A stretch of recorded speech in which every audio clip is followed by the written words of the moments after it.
Marpalli media YouTube ಚಾನಲಿಗೆ ತಮ್ಮೆಲ್ಲರಿಗೂ ಆದರದ ಆತ್ಮೀಯ ಸ್ವಾಗತ.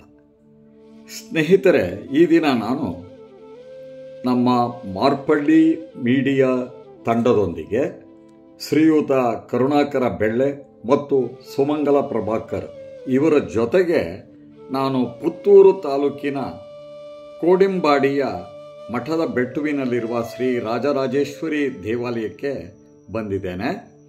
ಸ್ನೇಹಿತರೆ, ಈ ದೇವಾಲಯ ಧಾರ್ಮಿಕ ಸಾಂಸ್ಕೃತಿಕದ ಜೊತೆಗೆ ಸಕಲ ಹಿಂದೂ ಸನಾತನ ಧರ್ಮದವರ ಪವಿತ್ರ ಕ್ಷೇತ್ರ ಇದು. ತಾವು ನೋಡ್ತಾ ಇದ್ದೀರಿ ಸ್ನೇಹಿತರೆ, ಹಸಿರು ಗಿಡಮರಗಳ ಸುಂದರ ವಾತಾವರಣದಲ್ಲಿ ಇರುವಂತಹ ಈ ಮಠದ ಬೆಟ್ಟುವಿನ ಸ್ಥಳದಲ್ಲಿ ಈ ಹಿಂದೆ ದಿವಂಗತ ಶ್ರೀ ಸುಬ್ಬರಾಯ ಶಾನುಭೋಗ ಇವರು 1915ರಲ್ಲಿ ಶ್ರೀ ರಾಜರಾಜೇಶ್ವರಿ ದೇವಸ್ಥಾನವನ್ನು ಚಿಕ್ಕದಾಗಿ ಸ್ಥಾಪನೆ ಮಾಡಿದರು. ನಂತರದ ಅವಧಿಯಲ್ಲಿ ಇವರ ಮಗ ದಿವಂಗತ ಭಾರತಿ ಶರ್ಮರವರಿಂದ ಒಳಗೊಂಡು ಇಂದಿನ ಶ್ರೀ ಎಂ ನಾಗೇಶ ಶರ್ಮ ಅವರವರೆಗೂ ದೇವಾಲಯ ಸರ್ವತೋಮುಖ ಅಭಿವೃದ್ಧಿಯಾಗಿ ಭಕ್ತಾದಿಗಳ ಸಹಕಾರದೊಂದಿಗೆ ಸ್ನೇಹಿತರೆ ಇವತ್ತು ಬೆಳೆದು ನಿಂತಿದೆ.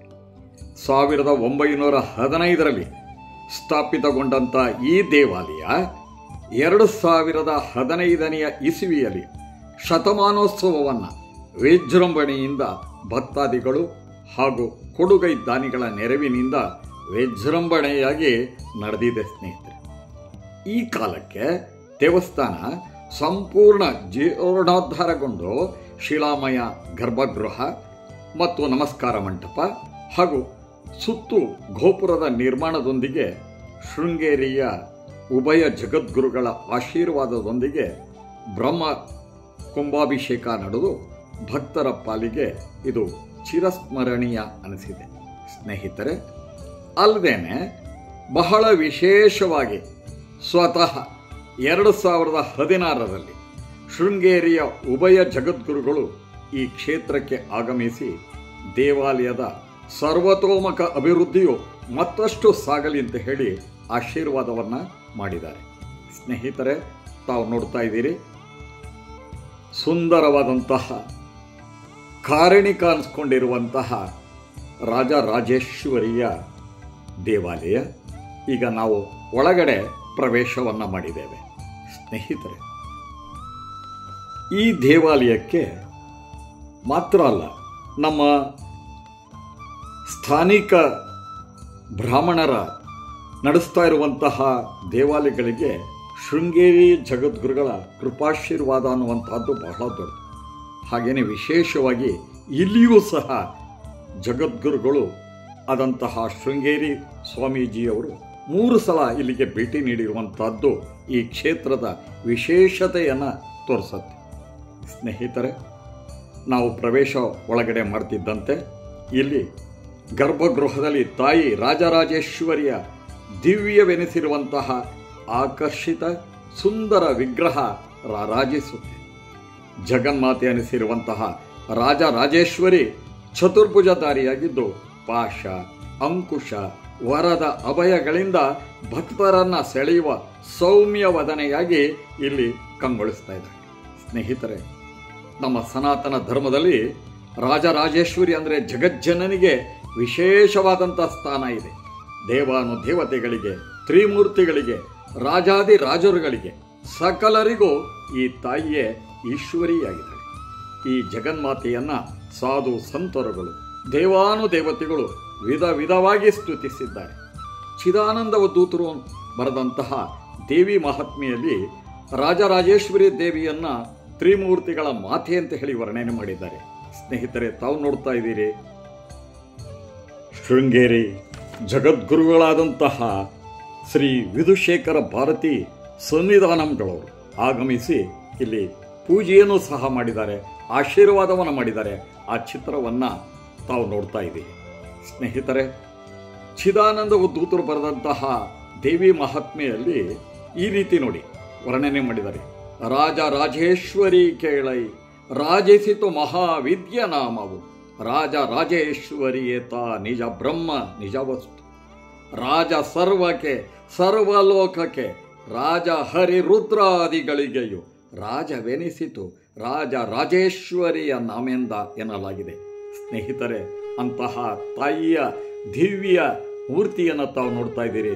ಅಲಂಕಾರ ಭರಿತಳಾಗಿ ತಾಯಿ ಜಗನ್ಮಾತೆ ಸಕಲ ಭಕ್ತಾದಿಗಳನ್ನು ಹರಿಸ್ತಾ ಇದ್ದಾಳೆ ಅನ್ನುವಂಥದ್ದನ್ನು ನಾವಿಲ್ಲಿ ನೋಡಬಹುದಾಗಿದೆ. ಸ್ನೇಹಿತರೆ, ಈ ತಾಯಿ ರಾಜರಾಜೇಶ್ವರಿಗೆ ಈ ದೇವಾಲಯದಲ್ಲಿ ಬೆಳಗ್ಗೆ ಮತ್ತು ಸಂಜೆ 2 ಹೊತ್ತು ಶ್ರದ್ಧಾ ಭಕ್ತಿಗಳಿಂದ ಪೂಜೆಯನ್ನು ಕ್ರಮಬದ್ಧವಾಗಿ ನಡೆಸ್ತಾ ಇದ್ದಾರೆ.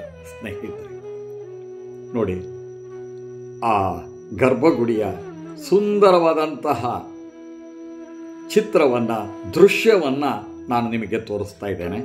ಸ್ನೇಹಿತರೆ, ನಮ್ಮ ಜೊತೆಗೆ ತಾವು ನೋಡ್ತಾ ಇರೋ ಹಾಗೆ ನಮ್ಮ ಸಮಾಜದ ಶ್ರೀಯುತ ಕರುಣಾಕರ ಬೆಳ್ಳಿಯವರಿದ್ದಾರೆ, ಹಾಗೇನೆ ಸುಮಂಗಲ ಪ್ರಭಾಕರ್ ಇದ್ದಾರೆ, ಅಲ್ಲದೆ ನಮ್ಮ ಮಾರ್ಪಳ್ಳಿ ಮೀಡಿಯಾ ತಂಡದವರು ಸಹ ನಾವು ಇಲ್ಲಿ ದೇವಿಯ ದರ್ಶನವನ್ನು ಮಾಡ್ತಾ ಇದ್ದೇವೆ.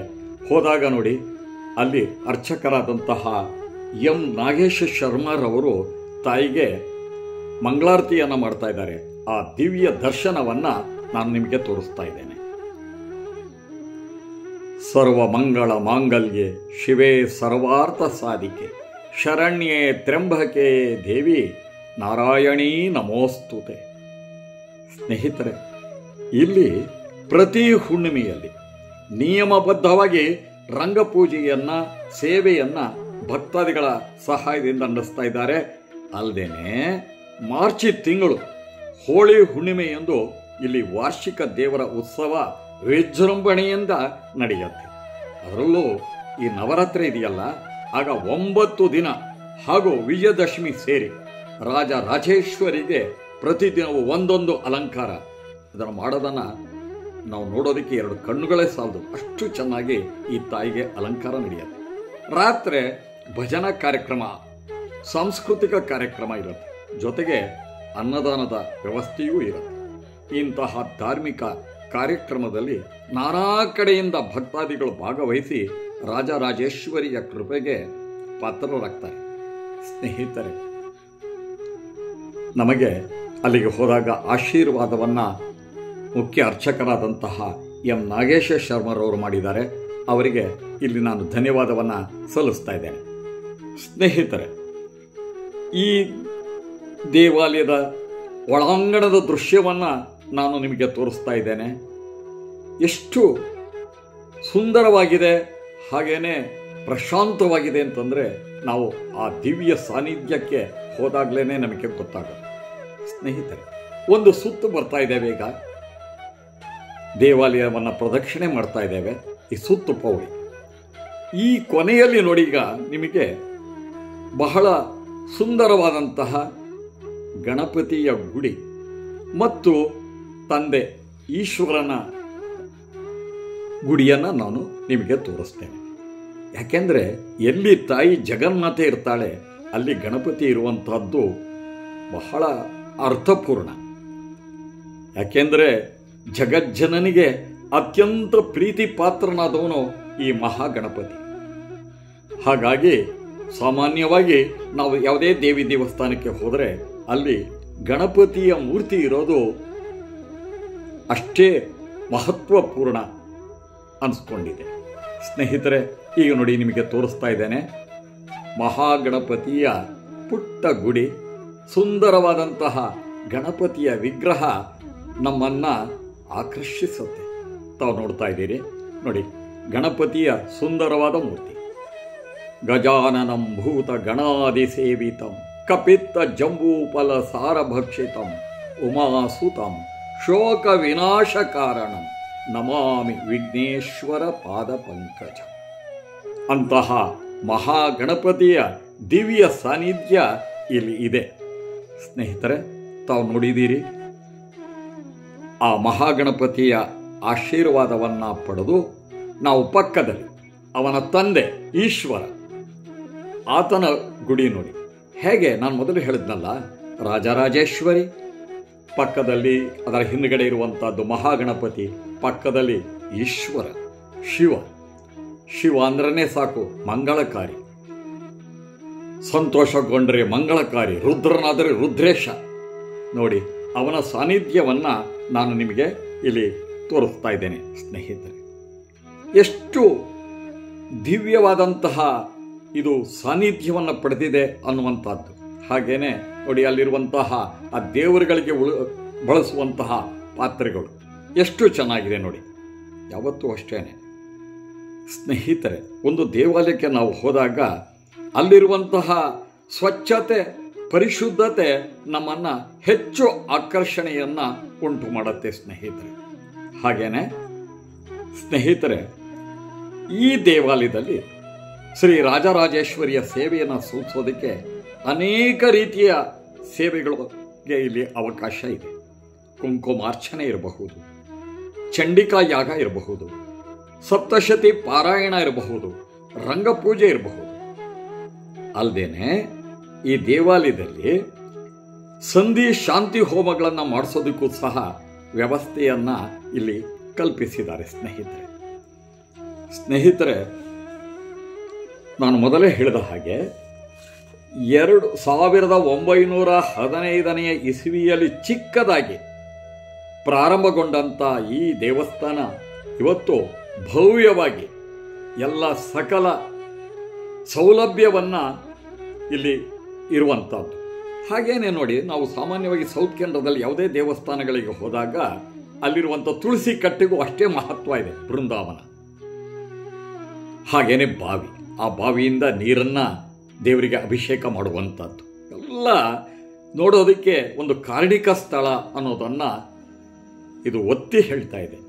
ನಾನು ನಮ್ಮ ಜೊತೆಗೆ ಬಂದಂತಹ ಶ್ರೀಯುತ ಕರುಣಾಕರ ಬೆಳ್ಳಿಯವರ ಜೊತೆಗೆ ದೇವಾಲಯದ ಬಗ್ಗೆ, ಇಲ್ಲಿ ನಡೆದು ಬಂದಂಥ ಅಭಿವೃದ್ಧಿಯ ಬಗ್ಗೆ ಮಾತುಕತೆಯನ್ನು ನಡೆಸ್ತಾ ಇದ್ದೇನೆ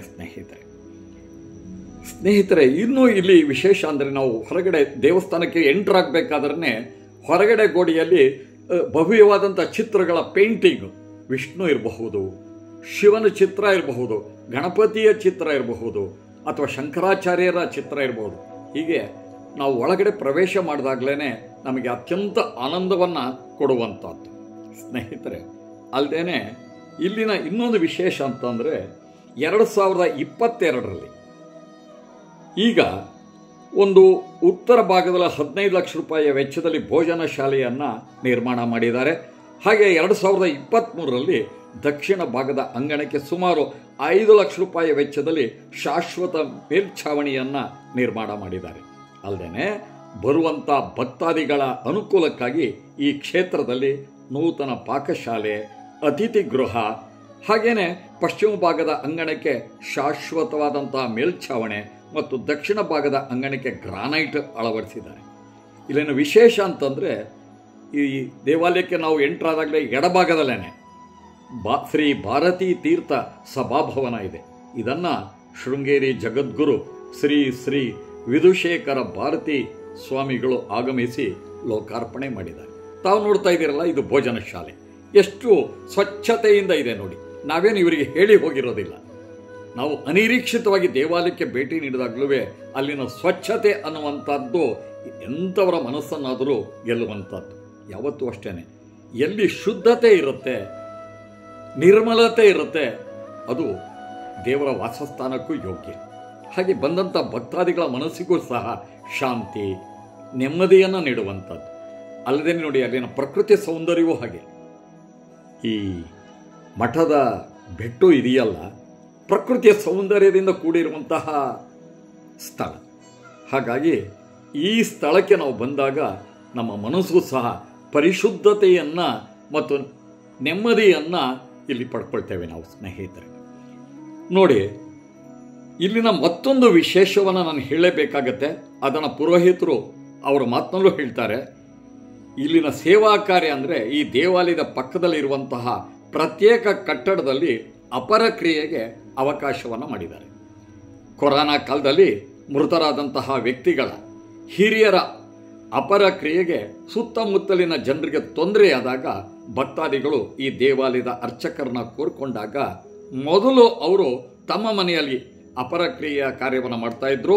ನಂತರ ಈ ದೇವಾಲಯದ ಪಕ್ಕದಲ್ಲಿ ಇರುವಂಥ ಕಟ್ಟಡದಲ್ಲಿ ಅಪರ ಕ್ರಿಯೆಯನ್ನು ಮಾಡ್ತಾ ಇರುವಂಥದ್ದು ಮೆಚ್ಚುವಂಥ ವಿಚಾರ ಸ್ನೇಹಿತರೆ, ನಾನು ಇಲ್ಲಿಯವರೆಗೆ ಸಂಕ್ಷಿಪ್ತವಾದಂಥ ಮಾಹಿತಿಯನ್ನು ಸಲ್ಲಿಸಿದ್ದೇನೆ. ಈಗ ಅರ್ಚಕರಿಂದಲೇ ಇಲ್ಲಿನ ವಿಶೇಷತೆಯನ್ನು ಕೇಳೋಣ ಅಲ್ವಾ?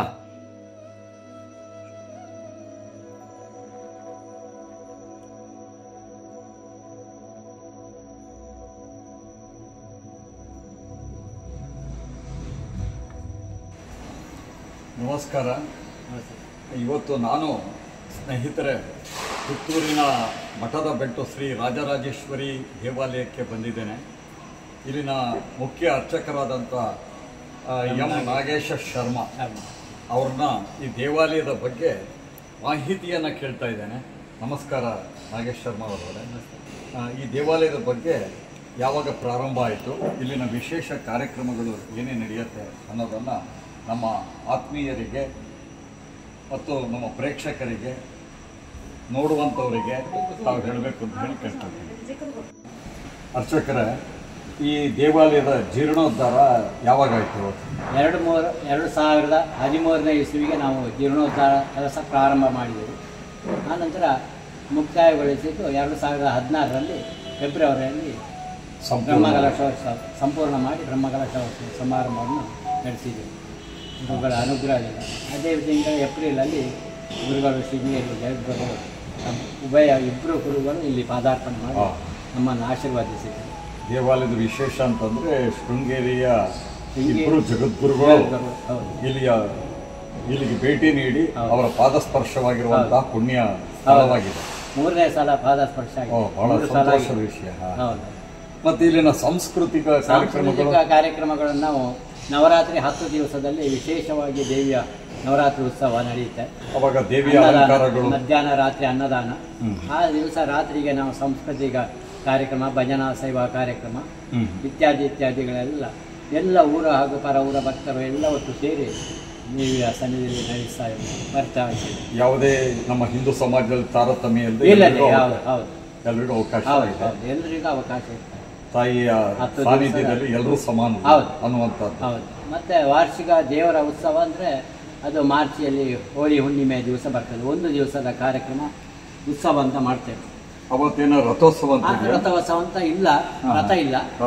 ಹೊರಗೆ ಒಳಗೆ ದೇವರ ಉತ್ಸವ ಬಲಿ ಹೊರಟು ಕಟ್ಟೆ ಪೂಜೆಯಲ್ಲಿ ಕಟ್ಟೆ ಉಂಟು, ದೇವರ ಕಟ್ಟೆ ಪೂಜೆ ಹೀಗಾಗಿ ದೇವರ ಒಳಗೆ ದರ್ಶನ ಬಲಿಯನ್ನು. ಆಮೇಲೆ ನಾನು ಕೇಳಿದೆ ಸಪರೇಟ್ ಇದಕ್ಕೆ ಅದಕ್ಕೂ ಏನು ಇದಿಲ್ಲದೆ ಸಂಬಂಧ ಇಲ್ಲ. ಸಪರೇಟ್ ಹೊರಗೆ ಒಂದು ಅಪರ ಕ್ರಿಯೆಗೆ ಹಾಲು ಮಾಡಿದ್ದೇವೆ. ಅಲ್ಲಿ ಪಿಂಡ ಪ್ರದಾನ, ತಿಲಹೋಮ ಇತ್ಯಾದಿಗಳು ನಮ್ಮ ಸಮಾಜದವರಿಗೂ ಇತರ ಬಾಕಿ ಸಮಾಜದವರು ಬರ್ತಾರೆ. ಈ ಬದುಕಿನಲ್ಲಿ ಹೇಗೆ ಅಪರ ಕ್ರಿಯೆ ಇದೆಯೋ ಹಾಗೆ ವೈದಿಕ ಕ್ರಿಯೆ ಎರಡೂ ಮನುಷ್ಯನ ಜೀವನದಲ್ಲಿ ಬರುವಂತಹದ್ದು. ಸಮಾನತೆಯಿಂದ ಎರಡು ಕಣ್ಣುಗಳಿದ್ದ ಹಾಗೆ ಯಾವುದನ್ನು ಬಿಡೋ ಹಾಗಿಲ್ಲ. ಅಪರ ಕ್ರಿಯೆಗೂ ಅಷ್ಟೇ ಪ್ರಾಧಾನ್ಯತೆ ಇದೆ. ಅಪರ ಕ್ರಿಯೆಗೂ ಪಿಂಡ ಪ್ರದಾನ ಮಾಡ್ಲಿಕ್ಕೆಲ್ಲ ಇಲ್ಲಿ ಕೆರೆ ಉಂಟು, ಹತ್ತಿರ ಎದುರಿಗೆ ಒಂದು ಕೆರೆ ಉಂಟು. ಅದರಲ್ಲಿ ಸ್ನಾನಕ್ಕೆ ಪಿಂಡ ಪ್ರದಾನ ಅಲ್ಲಿ ಇದು ಮಾಡ್ತೇವೆ. ಅದು ಇತ್ತೀಚೆಗೆ ಒಂದು 4 ವರ್ಷ ಆಯ್ತು. ಕೊರೋನಾ ಟೈಮ್ನಲ್ಲಿ ನಾವು ಶುರು ಮಾಡಿದ್ವಿ. ಆವಾಗ ಯಾಕೆಂದರೆ ಅದನ್ನು ನಾವು ಶುರು ಮಾಡಲಿಕ್ಕೆ ಕಾರಣ, ಇಲ್ಲಿ ಉಪ್ಪಿನಗಡಿ ಸ್ಥಳೀಯಲ್ಲಿ ಕ್ಷೇತ್ರ ಉಂಟು, ಸಹಸ್ರಲಿಂಗೇಶ್ವರ ಕ್ಷೇತ್ರ. ಅಲ್ಲಿ ಆ ಕೊರೋನಾ ಟೈಮಲ್ಲಿ ಮಾಡ್ತಿರಲಿಲ್ಲ. ಹಾಗೆ ನಮಗೆ ಕೆಲವು ಪಾರ್ಟಿ ಪ್ರೆಷರ್ ಬಂತು, ಇನ್ನೊಂದು ಮಾಡಿ ಅಂತ. ಕಡೆಗೆ ನಾನು ನಮ್ಮ ಮನೆಯಲ್ಲಿ ಶುರು ಮಾಡಿದ್ದೆ. ಆವಾಗ ಇದು ಕಟ್ಟಡ ಆಗದೆ ಇರಲಿಲ್ಲ. ಆ ಸಂದರ್ಭದಲ್ಲಿ ಜನರಿಗೆ ಒಂದು ಉಪಕಾರ ಆಗಬೇಕಲ್ಲ, ಹೋದ ವ್ಯಕ್ತಿಗೆ ಒಂದು ಸದ್ಗತಿ ಆಗಬೇಕಲ್ಲ. ಆ ದೃಷ್ಟಿಯಲ್ಲಿ ನಾವು ಮನೆಯಲ್ಲಿ 3 ದಿವಸದ ಕಾರ್ಯಕ್ರಮ ಸ್ಟಾರ್ಟ್ ಮಾಡಿದ್ವಿ. ಸಂತೋಷದ ವಿಷಯ. ಯಾಕೆಂದ್ರೆ ಬದುಕಿನಲ್ಲಿ ನಮಗೆ ಎಷ್ಟು ದೇವರ ಸಾನ್ನಿಧ್ಯ ಇವೆಲ್ಲ ಮುಖ್ಯವೋ, ಮನುಷ್ಯ ನಮ್ಮ ಹಿರಿಯರು ನಮ್ಮಿಂದ ದೂರ ಹೋದ ಮೇಲೆ ಅಪರ ಕ್ರಿಯೆಗೂ ಅಷ್ಟೇ ಪ್ರಾಧಾನ್ಯತೆ. ಹೋದಂತ ವ್ಯಕ್ತಿಗೆ ಒಂದು ಸದ್ಗತಿ ದೊರಕಬೇಕಲ್ಲ, ಒಳ್ಳೇದು. ಅದೇ ಆ ದೃಷ್ಟಿಯಲ್ಲಿ ನಾವು ಮನೆಯಲ್ಲಿ ಒಂದು 5-6 ಕಾರ್ಯಕ್ರಮ ಮಾಡಿದೆವು. ಆಮೇಲೆ ನಾವು ಹಳೆ ಮನೆ, ಅದು ನಮ್ಮ ಪೂರ್ವಿಕರದ್ದು ಅಜ್ಜನ ಹಳೆ ಮನೆ, ಅದು ಸ್ವಲ್ಪ ಅಜೀರ್ಣಾವಸ್ಥೆಯಲ್ಲಿತ್ತು. ಹಾಗೆ ಅದನ್ನು ತೆಗೆದೆವು. ಅದನ್ನು ತೆಗೆಯುವಾಗ ಇನ್ನೇನು ವ್ಯವಸ್ಥೆ ಅದಕ್ಕೆ ಬದಲಿಯಾಗಿ ವ್ಯವಸ್ಥೆ ಆಗಬೇಕಲ್ಲ. ಆ ದೃಷ್ಟಿಯಲ್ಲಿ ನಾವು ಸಪರೇಟ್ ಅದಕ್ಕೆ ಹಾಲನ್ನು ಮಾಡಿದ್ವಿ. ಈಗ ತೊಂದರೆ ಎಲ್ಲ ಕಾರ್ಯಕ್ರಮಕ್ಕೆಲ್ಲ ಬರ್ತಾರೆ, ತಿಂಗಳಲ್ಲಿ 2-3 ಇದಕ್ಕೆ ಬರ್ತಾರೆ. ಮಾರ್ಪಡ್ಲಿ ಮೀಡಿಯಾದಿಂದ ನಿಮಗೆ ನಾವು ಧನ್ಯವಾದವನ್ನು ಅರ್ಪಣೆ ಮಾಡ್ತೇವೆ. ನಮಸ್ಕಾರ. ಇಂತಹ ಕಾರಣಿಕ ದೇವಾಲಯಕ್ಕೆ ಭಕ್ತಾದಿಗಳಾದ ಎಲ್ಲರೂ ಉದಾರ ಧನ ಸಹಾಯವನ್ನು ನೀಡಿ ಈ ಕ್ಷೇತ್ರದ ಅಭಿವೃದ್ಧಿಗೆ ಸಹಕರಿಸಬೇಕು ಅಂತ ಹೇಳ್ತಾ ನನ್ನ ಮಾತನ್ನು ಮುಗಿಸ್ತೇನೆ. ನಮಸ್ಕಾರ.